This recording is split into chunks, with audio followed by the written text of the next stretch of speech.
Shalom everyone, welcome back. Today our Parsha point is going to focus on the Seder, on Pesach.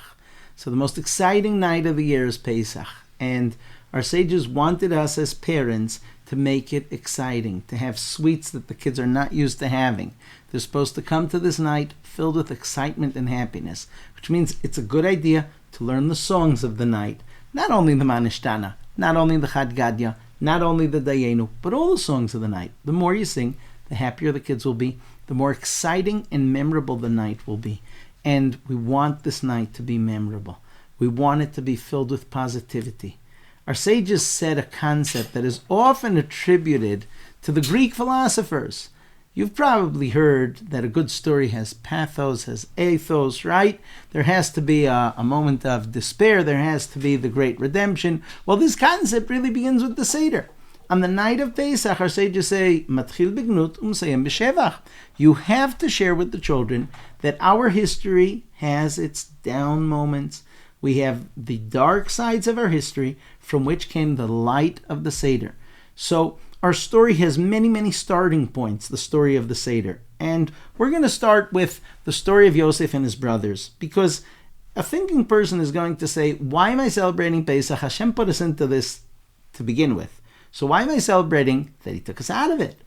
And the answer, we know that Avraham Avinu had a covenant, the Brit Ben Abtarim, where Hashem promised him that the Jews would get out of suffering and inherit the land of Israel. Now, at the Seder, we say, Vehi, that covenant, the Brit Ben Abtarim, Shamdal Avotenu Velanu, that stood by us.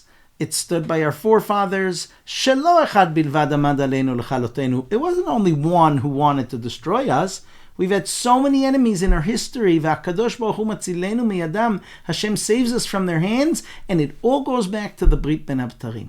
So when Hashem promised Avram, you should know, your descendants are going to be strangers in a foreign land. There will be part of that time where they will be in servitude, and then they're going to get out and come back and inherit the land of Israel. That covenant, the Brit Ben Abtarim, was a covenant not only about Egypt, it was a covenant about all of Jewish history. So Hashem says we're going to spend 400 years before we have the land of Israel. But Hashem doesn't say how much of those 400 years will be in suffering.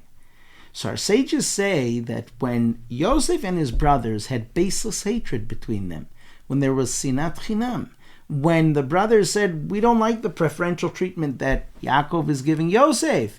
Yosef's getting that special coat, which we're not getting. So because of that, we ended up suffering in Mitzrayim. Meaning, when Hashem made the covenant, when Hashem said, you're going to be in a foreign land 400 years, and then part of that time you're going to suffer and then come back to Israel. Hashem didn't say how much of that would be suffering. We could have remained in the land of Israel as strangers, foreigners in the land, for all of the 400 years. It was not decreed that we would be in Egypt. It was not decreed that we would suffer. It was only when Am Yisrael lost their height and stature, when they were vayishritzu, when the Jewish people started behaving like vermin, when we lost the elevated status that a human being is supposed to have, it's only then that we started really suffering. Beginning with the baseless hatred between Yosef and his brothers, evolving into the Jewish people losing a lot of the status they should have had as elevated people, and so we brought upon ourselves the suffering of Egypt. That was not in Hashem's decree. Hashem's decree was it would take 400 years of not owning the land before we would ultimately, yes, own the land. So our story began with the covenant, the Bris Ben Absarim, and then it evolved into Yosef and his brothers. And then finally we come into Mitzrayim, and in Mitzrayim the Egyptians are really, really giving us a hard time, right? We know that there are letters in the Torah, Menatzpach, Mem Nun Tzadi Pei Chaf, right?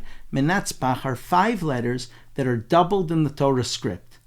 And every one of those double letters represents a different exile. The letter Pei is the exile of Mitzrayim. So Pesach is the holiday that we left Mitzrayim. Paro is the king who made us suffer in Mitzrayim. Moshe Rabbeinu is going to be 80 years old, which is the numerical value of Pei, when we are in Mitzrayim. And all of the night is about speaking. Peh, our mouth has to speak and tell over the story of Yetzias Mitzrayim. So, Yetzias Mitzrayim, when we were in Egypt, our story begins with the covenant, with the promise that we're going to get out. And then, when we're in Mitzrayim, we start being pagans. The Jewish people start worshiping idols. One of the idols in Egypt was the firstborns.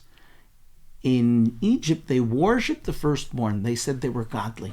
And so when Hashem said that on this night, the night of Pesach, Hashem would hit the firstborn, Hashem would destroy the gods of Egypt, and Hashem would take us out of Mitzrayim, Hashem was telling us there's going to be a shift. You're no longer going to believe in the power of the firstborn or the sheep or the zodiac of the sheep on the month of Nisan.